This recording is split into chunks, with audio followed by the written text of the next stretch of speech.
solar plate છે શું છે આનો ઉપયોગ શું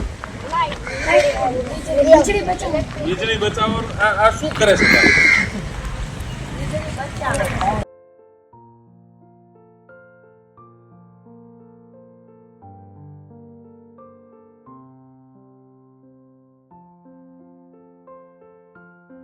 સોલર તો લાગે પણ એનું નામ આપણને ખબર હોવી જોઈએ તો આનું નામ શું અને ઉપયોગિતા શું તો કે જો સોલાર થી ચાલતું છે એટલે સોલાર એટલે વોટર અને ગરમ કરે એટલે હીટર એટલે આખું નામ શું સોલાર વોટર હીટર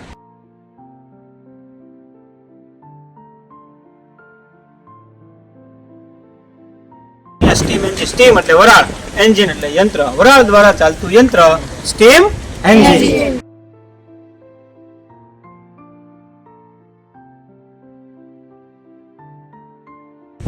આને શું કહેવાય સોલાર ડ્રાઈવ આનું ક્યાં થાય દરિયા સૌથી આપણા ભાવનગર શહેરનું જાણીતું ગામ છે મહુવા ત્યાં બનાવી અને ડુંગળીનો ચિપ્સ બનાવીને વિદેશમાં એ લોકો એનું વેચે છે